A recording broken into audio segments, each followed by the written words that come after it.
En el tópico de las maldiciones generacionales es un caso aparte, ya que concierne al cristianismo. Las maldiciones generacionales son los pecados, o consecuencias de pecados, que heredamos de nuestros antepasados. Es decir, que los hijos podemos estar practicando un pecado que nos ha llegado como una atadura espiritual, o que estamos sufriendo los efectos de un pecado como una herencia de nuestros padres. Estas consecuencias también pueden llegar en formas de adicciones y diversas enfermedades. Es un tema no tan conocido dentro de las iglesias cristianas, tanto la católica como las evangélicas. Sin embargo, algunas iglesias evangélicas han comenzado a prestarle una debida importancia, siendo un tema muy recurrente.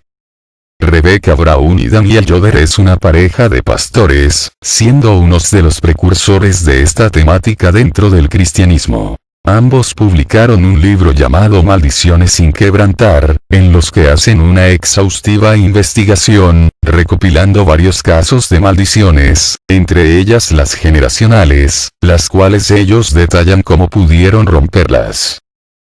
Investigaciones ocultas cree oportuno compartirles estos relatos.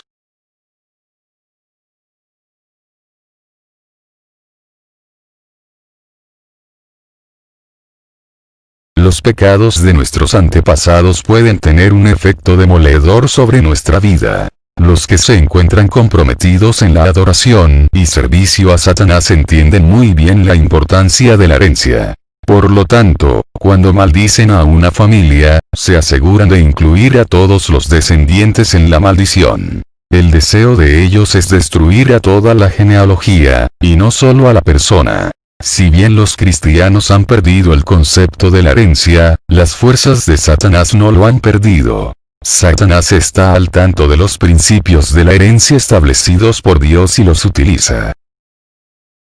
Este hecho atrajo poderosamente mi atención el año pasado, 1995, mientras trabajaba en la liberación de una joven mujer, a la que llamaré Ana, que había sido maltratada brutalmente desde sus primeros años de vida hasta que se marchó de su casa a la edad de 19 años. Ana proviene de una de las familias de la realeza europea. Ella me contó que poco antes de la muerte de su madre le fueron entregados varios objetos con la orden de que debía guardarlos con mucho cuidado, y que ella, a su vez, los debía transferir posteriormente a su hija. Su madre le dijo a Ana que moriría si perdía alguno de esos objetos o si permitía que fueran destruidos.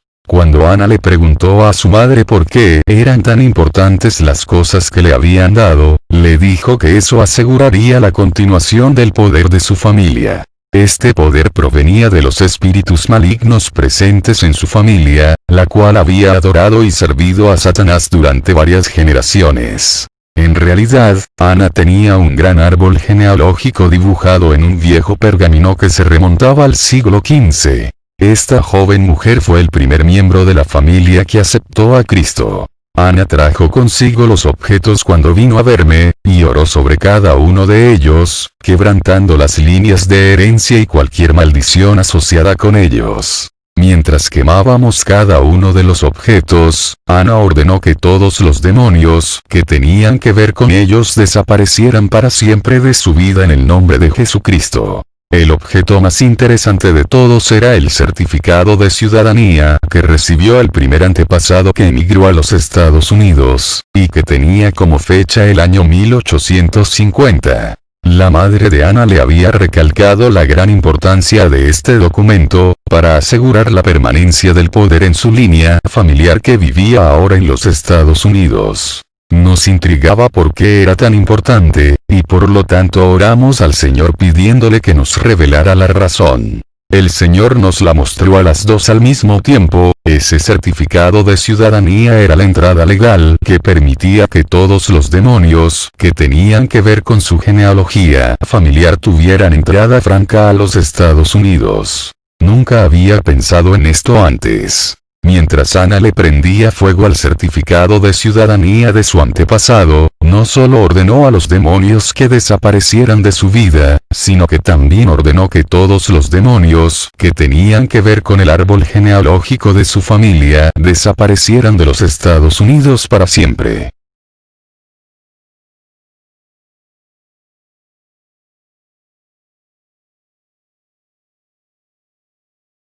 Hace varios años, Daniel y yo nos encontrábamos ministrando en las afueras de Chicago, Illinois. Un hombre, su esposa y sus 3 hijos vinieron a hablar con nosotros durante el seminario. Todos ellos servían al Señor. Eran personas muy trabajadoras y el esposo fue un empresario con mucho éxito. Le había ido muy bien en los negocios hasta unos 5 años antes de esta conversación con nosotros. De repente, todas las cosas comenzaron a salirle muy mal. Muy pronto su negocio se vino abajo. Todo lo que hacía le salía mal. Habían perdido su casa y casi todos sus bienes materiales en esos 5 años. Sentían que con toda seguridad había una maldición sobre sus bienes materiales, pero no podían quebrantar el poder de esa maldición. Después de escuchar su relato, estuvimos de acuerdo que había una maldición de pobreza contra esta familia. La cuestión era de dónde provenía. Entonces, le recomendamos a la familia que se fueran a casa, que se postraran sobre el piso delante del Señor y que clamaran a Él, de manera unánime, pidiéndole al Señor que les revelara qué cosa inmunda tenían en su casa. Al día siguiente regresaron a las reuniones muy emocionados. Nos dijeron que había seguido nuestro consejo, se marcharon a casa y juntos imploraron al Señor. Mientras oraban, escucharon un fuerte ruido en la puerta de entrada de la casa, seguido por otro ruido en el dormitorio de la pareja. Entonces se pusieron de pie para ver lo que se había caído. En la puerta de entrada había estado una estatuilla grande y hermosa que les regaló el padre del esposo, un hombre muy rico. En uno de sus viajes a México él había encontrado una fina y costosa estatuilla que medía 1 metro de altura. La estatuilla tenía una base de plomo para que no se pudiera caer. Debido a la rara belleza de su tallado, el hombre la compró y se la trajo a su hijo. La artística estatuilla de un mendigo mexicano se había hecho añicos contra el piso. Al año siguiente, el padre viajó de nuevo a México donde encontró otra estatuilla, más pequeña, del mismo mendigo mexicano. La compró y también se la regaló a su hijo. Él la colocó en el tocador de su dormitorio. La familia también encontró esta estatuilla hecha pedazos sobre el piso. Lo que ocurrió fue que el Señor había destruido de manera sobrenatural las estatuillas mientras la familia se hallaba orando. Estos objetos había traído una maldición de pobreza sobre ellos. Mientras nos encontrábamos en México hace poco, tuvimos la oportunidad de conversar con un joven mexicano que ama al Señor. Él nos contó que ciertas personas de Ciudad de México, que dicen ser descendientes directos de los indígenas originales del lugar, confeccionan hermosas estatuillas y obras de arte para venderlas a los turistas. Ellos dicen que ponen bendiciones o maldiciones especiales en las estatuillas, dependiendo de quién las compre. Entre las estatuillas que venden hay de pordioseros mexicanos.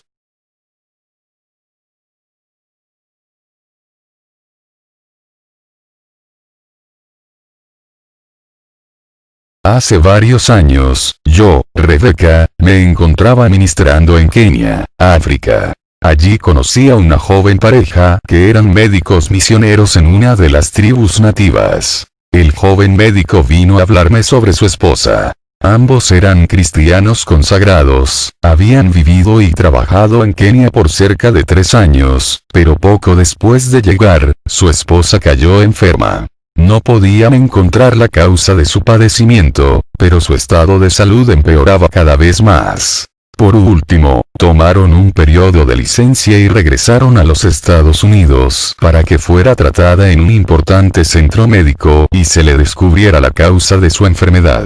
Después de muchas pruebas, no pudo establecerse el diagnóstico de su mal. Ella se estaba muriendo, pero nadie sabía por qué. Ellos regresaron al campo misionero, ya que estaba convencida que sería mucho mejor morir en Kenia, al lado de su esposo, que en una cama de un hospital de los Estados Unidos. Poco después de regresar, oyeron que yo tendría una conferencia en Nairobi. El joven médico vino a verme primero.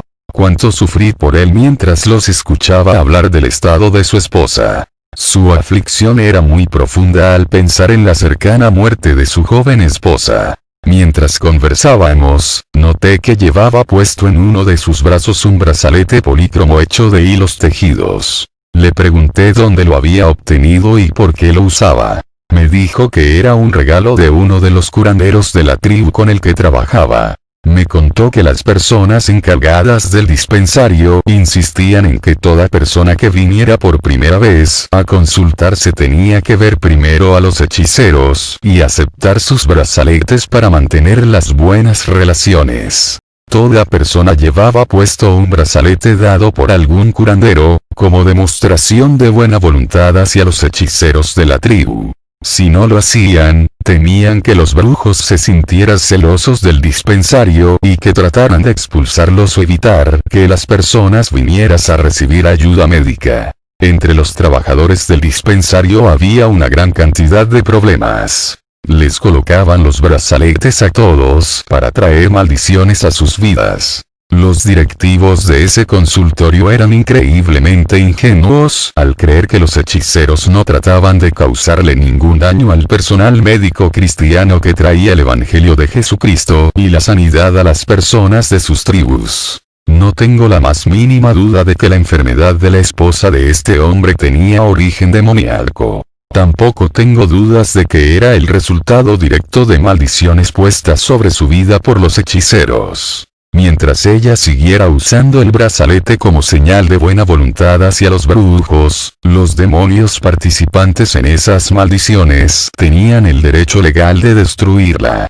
Cuando vino a verme el día siguiente, les quitamos a ella y a su esposo los brazaletes y los destruimos. Al hacerlo, ellos se arrepintieron de haber participado en algo inmundo y luego quebrantaron las maldiciones de destrucción que habían venido sobre ellos por medio de los brazaletes.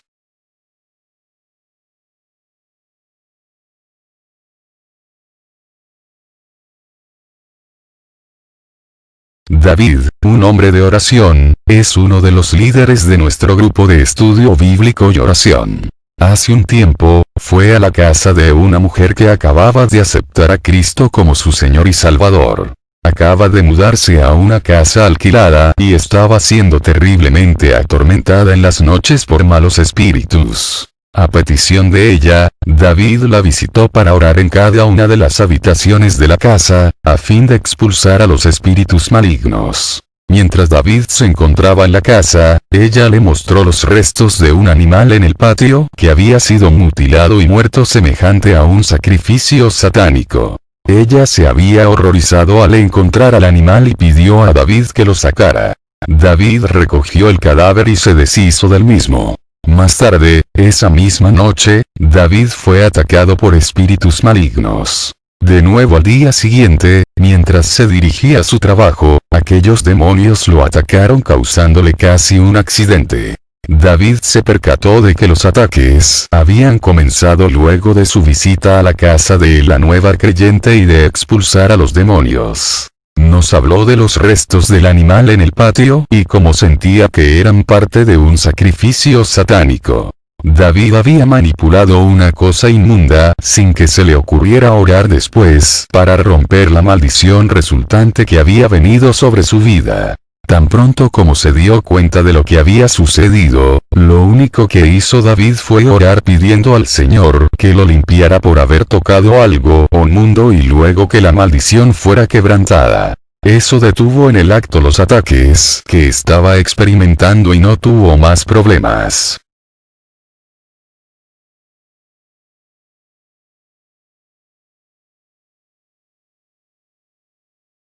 Debemos tener mucho cuidado en cuanto a dónde vamos y en qué participamos. Caí yo, Rebeca, en esta trampa hace años. Siempre me han fascinado los diversos materiales mencionados en la Biblia. Nunca antes había tenido la oportunidad de ver algunas de estas cosas, pero ocurrió que cuando estudiaba medicina en la década de los años 70, vino de Egipto a los Estados Unidos la exhibición del rey Tutankamón.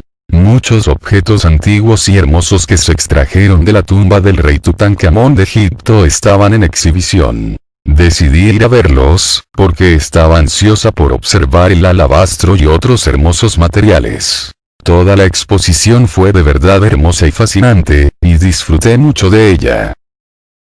Ese mismo año, mi problema de salud crónico se agravó y durante los siguientes 13 años batallé con graves enfermedades, una tras otra. Era una persona enferma y debilitada, cuando Daniel y yo nos casamos. Cerca de 6 meses después de habernos casado, estábamos acostados en la cama intercambiando puntos de vista acerca de la palabra de Dios, cuando le pregunté a Daniel si él había visto alguna vez el alabastro. Me contestó que no. Entonces le dije cómo lo había visto en la exhibición del rey Tutankamón. Daniel, mi esposo, me informó que para proteger de los ladrones las tumbas de los faraones, se habían hecho poderosos conjuros sobre las tumbas. De modo que cualquier persona que abriera una tumba, que penetrara en ella, o que siquiera viera los objetos que habían en ella, quedaba enseguida bajo una poderosa maldición de muerte y destrucción sobre su vida colocada por los espíritus malignos puestos para guardar las tumbas.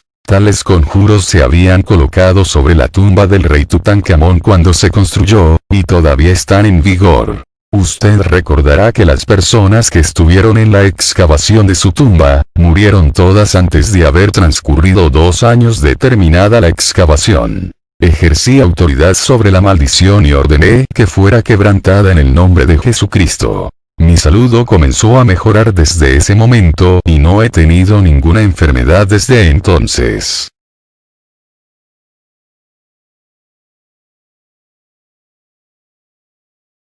La tierra y los inmuebles pueden ser maldecidos. La primera manera es cuando alguien al servicio de Satanás pone una maldición específica sobre la tierra. Muchas partes de los Estados Unidos han sido maldecidas por los indios norteamericanos. Un ejemplo de esto es el territorio del desfiladero del río Columbia, en la frontera que divide a los estados de Oregón y Washington. Ambos lados del río Columbia están salpicados por una serie de caseríos con muchas iglesias pequeñas y frustradas. En ese territorio jamás ha habido un avivamiento espiritual o un gran movimiento del Espíritu Santo.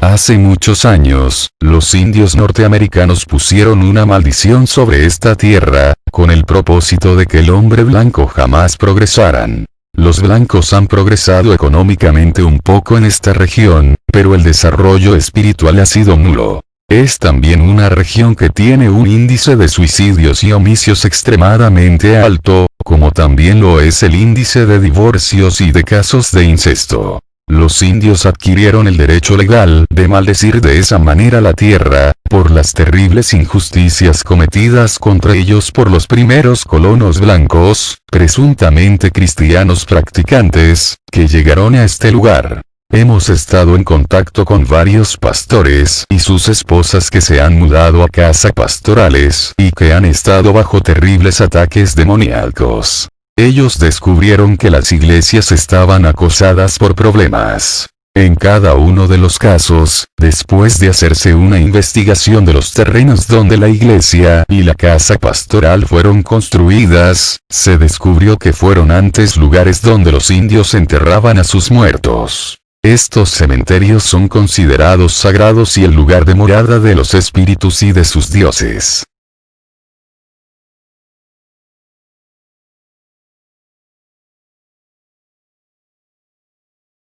Hace varios años se comunicó con nosotros una mujer desde Ohio. Tanto ella como su esposo eran creyentes, muy dedicados al Señor ambos, y acababan de adquirir otra casa cerca de 6 meses antes que se comunicara con nosotros. Antes de mudarse a esta casa, ella y su esposo habían disfrutado de un matrimonio satisfactorio y criaban con toda felicidad a su numerosa prole. Pero en esos 6 meses transcurridos desde que se mudaron, todo les salía mal. Tanto el esposo como ella tenían problemas de confusión mental y notaron que estaban siempre riñendo entre sí. El hogar estaba lleno de conflictos, y los niños estaban experimentando pesadillas horribles y no podían dormir bien. Toda la familia estaba enferma todo el tiempo, con afecciones tales como resfriados, gripes y alergias. Nada particularmente serio, pero sí les causaban muchas molestias. La mujer había leído mis 2 primeros libros y nos dijo que estaba casi segura de que su casa estaba contaminada por demonios, aunque no podía asegurarlo del todo. Ella y su esposo habían orado en varios sitios de la casa, habían untado aceite en ellos y habían ordenado en el nombre de Jesucristo que cualquier espíritu inmundo saliera de la casa. Le habían pedido a Dios que purificara y santificara la casa para su servicio, pero esto no les había servido de ayuda. Lo primero que le sugerimos fue que la familia se fuera de la casa durante un fin de semana de por lo menos 3 días, o por toda la semana si les resultaba posible, y que no regresaran a la casa bajo ningún concepto durante ese periodo de tiempo. Aceptaron nuestro consejo y nos llamaron después que regresaron a su casa. La señora dijo que habían tenido un fin de semana maravillosamente tranquilo.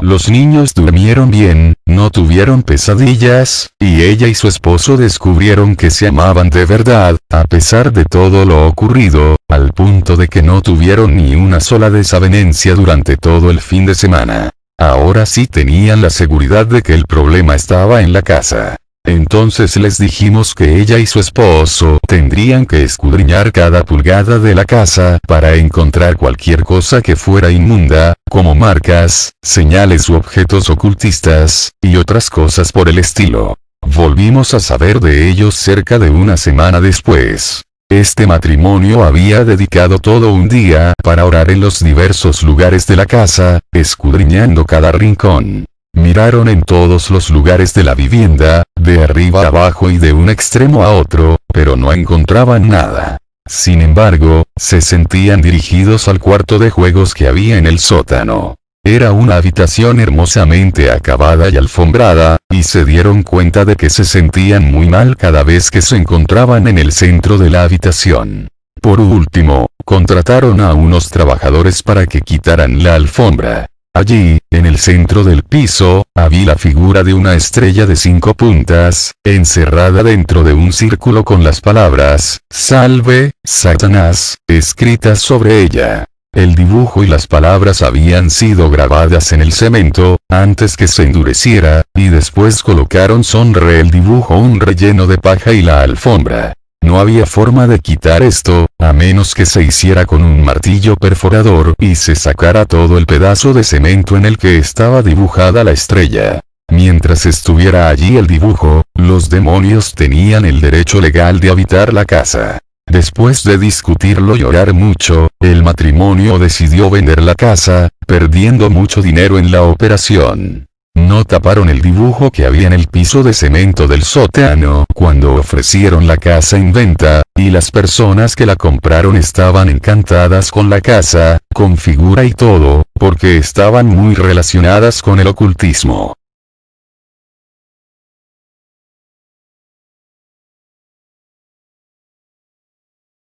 Sabemos de 2 iglesias que compraron edificios construidos originalmente como logias masónicas. Ninguna de estas iglesias pudo jamás prosperar. En realidad, ambas congregaciones fueron devastadas del todo y se disolvieron en un periodo de 2 o 3 años. Las iglesias están también seriamente afectadas por las maldiciones sobre la tierra en la que se han construido o por maldiciones contra el edificio mismo de la iglesia. Un buen ejemplo de esto es una congregación de los nazarenos a la que unos apreciados amigos comenzaron a asistir hace cuestión de un año.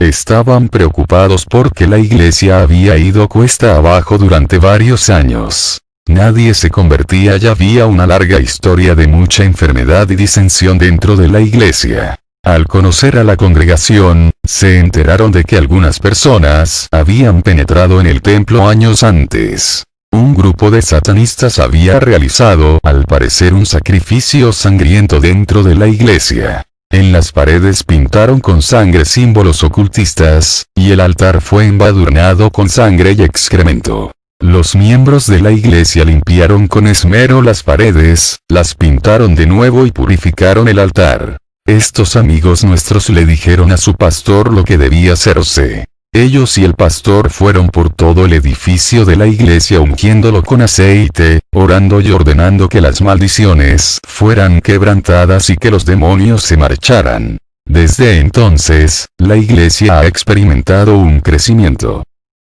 El año pasado estuvimos en contacto con el pastor de una iglesia muy antigua de Virginia. Esta iglesia fue construida antes de la Guerra Civil de los Estados Unidos, y tiene un cementerio vetusto como parte de su terreno. Esta congregación se caracteriza por una incidencia muy elevada de colapsos nerviosos y suicidios. Es, además, una iglesia con muchos problemas y se ha dividido varias veces en los últimos 30 años. El nuevo pastor, que había estado al frente de la iglesia por casi 6 meses, nos llamó. Él y su familia estaban siendo perturbados por fenómenos demoníacos nunca antes experimentados. Varias cosas habían sucedido a un mismo tiempo en esta iglesia. Los problemas personales del pastor y de su familia habían empezado al mes siguiente de llegar a la iglesia. Me contó que un sábado por la noche, ya tarde, después de estudiar su sermón que predicaría mañana, cerró el templo y se fue caminando a su casa, que estaba a corta distancia del edificio de la iglesia. Entonces dirigió su mirada al cementerio y vio a un grupo de personas vestidas con ropas y capuchas negras. Estaban tomadas de la mano salmodiando y caminando en círculo alrededor de una lápida grande y ornamentada.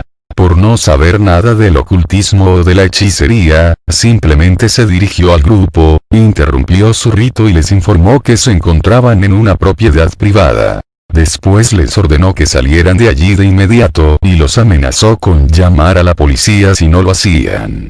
Como ellos se marcharon sin causar problemas, el nuevo pastor llegó a la casa pensando que el asunto había terminado.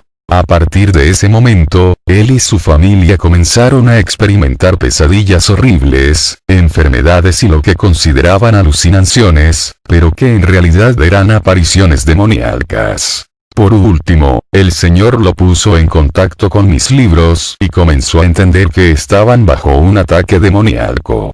Su contacto con nosotros sirvió no solo para ayudarlo a enfrentar las maldiciones puestas sobre él y sobre su familia por ese grupo de ocultistas, sino también para que se interesara en conocer la historia y el carácter de la congregación. Le sugerimos que estudiara la historia de la iglesia. Para sorpresa suya descubrió que a comienzos de la década de los años 70, la iglesia había invitado a hablar a una medium muy conocida y popular a nivel nacional. Nos hubiera gustado decirle que este caso tuvo un final feliz, pero no podemos. El pastor se enfrascó en una seria confrontación con el liderazgo de la iglesia. Él quería que todos los miembros de la congregación se arrepintieran por la acción de traer a esta medium a la iglesia, pero se negaron a hacerlo. Al final, la presión contra el pastor fue tan grande que renunció a la iglesia.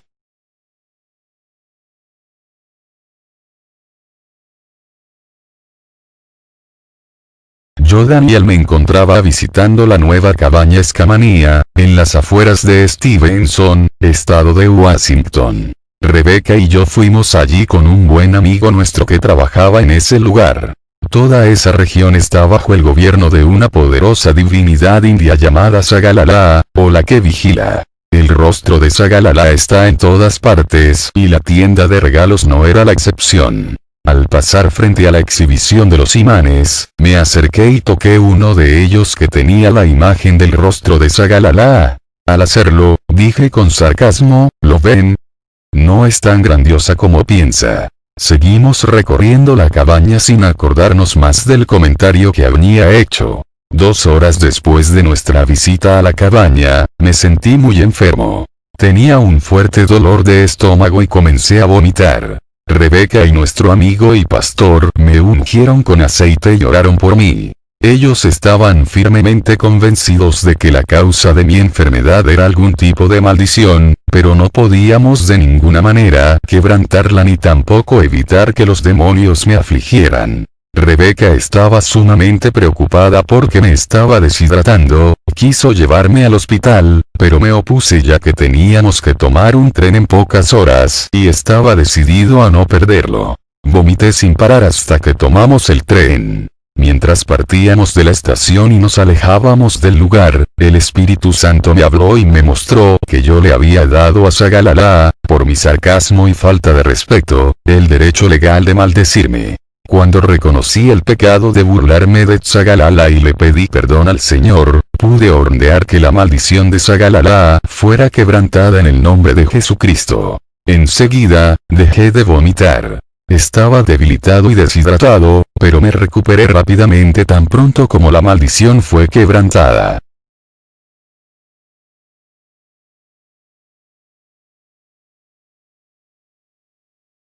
Los que viajamos o nos vemos en situaciones de trabajo donde no podemos controlar el medio que nos rodea, tenemos que estar prevenidos de manera especial contra las maldiciones que puedan ser colocadas sobre nosotros a través de circunstancias que escapan a nuestro control. Yo, Rebeca, aprendí hace poco tiempo esta lección durante un viaje que hicimos a Costa de Marfil, en África.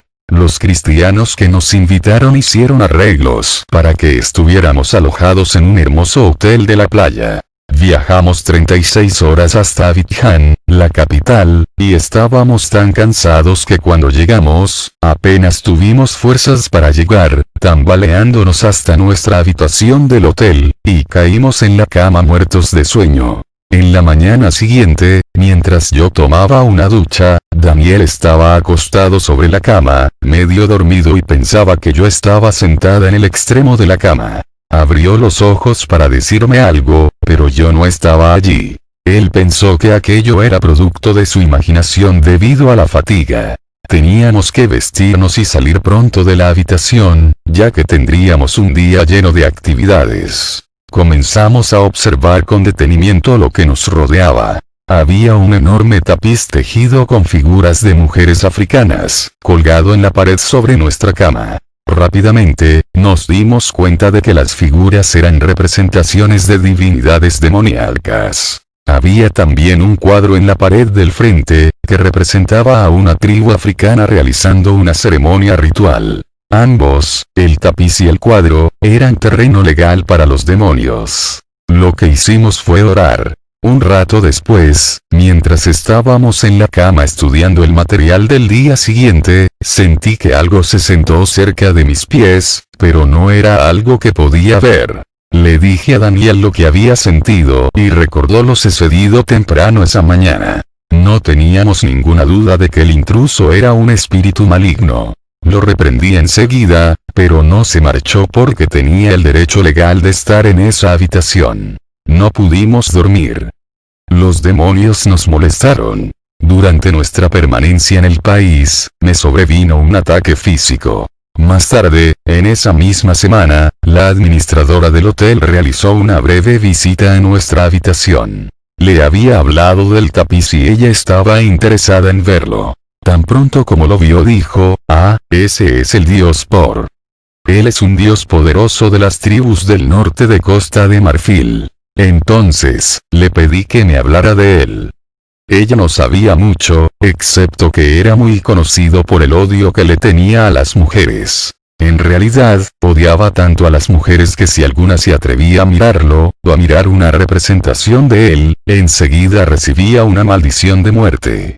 Por eso no hay imágenes de Poró en las tribus del norte, ya que las mujeres que las ven, mueren. La maldición de este dios era la causa de todos mis problemas físicos.